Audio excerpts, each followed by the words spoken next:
பரிசுத்த தேவனுக்கு மகிமை உண்டாகட்டும். தேவனுக்காக தன்னை அர்ப்பணித்த ஒரு மிஷனரியை பற்றி காண்போம். 1842ஆம் ஆண்டு அமெரிக்காவில் பிறந்தவர் சூசன் ஹிக்கின்ஸ்.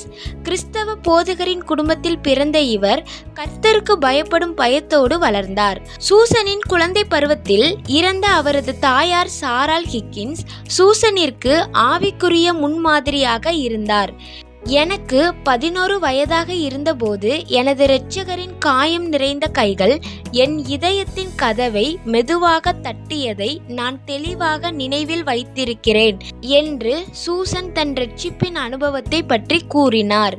கிறிஸ்தவ அனுபவத்தின் ஆரம்பத்தில் அவர் மிஷனரி சேவையில் மிகுந்த ஆர்வம் காட்டினார். தேவன் தன்னை மிஷனரியாக அழைத்ததை தனது பள்ளி பருவத்தில் உணர்ந்து தேவனை துதித்து மகிழ்ந்தார்.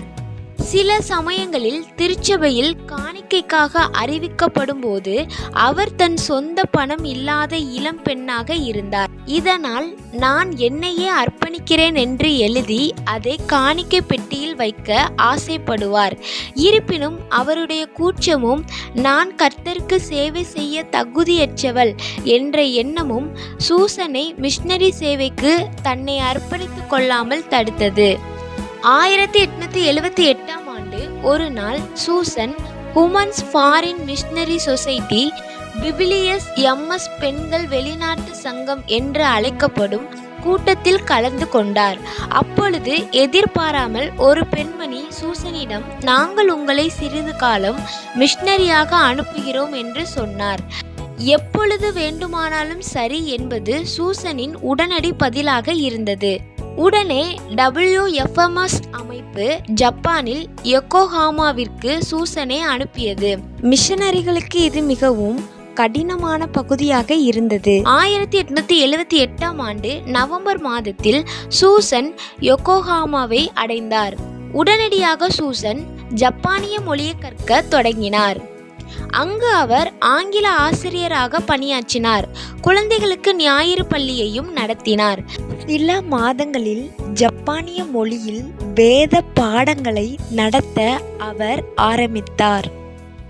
அவருடைய கவனம் குழந்தைகளை கிறிஸ்துவுக்குள் ஆதாயப்படுத்துவது மட்டுமல்லாமல் அவர்கள் தங்கள் வீடுகளிலும் சமூகங்களிலும் தனித்த சாட்சிகளாக நிற்க அவர்களை ஊக்கப்படுத்துவதில் இருந்தது. சூசன் பள்ளி நோக்கங்களுக்காக அருகிலுள்ள கிராமங்களுக்கு செல்லும் போது அந்த சந்தர்ப்பங்களை சுவிசேஷம் அறிவிப்பதற்கான வாய்ப்புகளாக பயன்படுத்தினார். ஆனால் 1879ஆம் ஆண்டு சேவை செய்த ஒரு வருடத்திற்குள் நோய்வாய்ப்பட்டார். தன் நேரம் வந்துவிட்டதென உணர்ந்த சூசன் தன்னை சுற்றி குழந்தைகளை கூட்டி ஒரு பாடலை பாட சொன்னார். குழந்தைகள் கடைசி சரணத்தை பாடிக்கொண்டிருந்த போது கர்த்தருக்குள் மகிமையில் பிரவேசித்தார் சூசன் ஹிக்கின்ஸ். பிரியமானவர்களே, உங்களுடைய காணிக்கைகளை விட உங்களுடைய சேவை தேவனுக்கு பிரியமாய் இருக்கிறது. சேவை செய்ய உங்களை அர்ப்பணித்து விட்டீர்களா? ஆமேன்.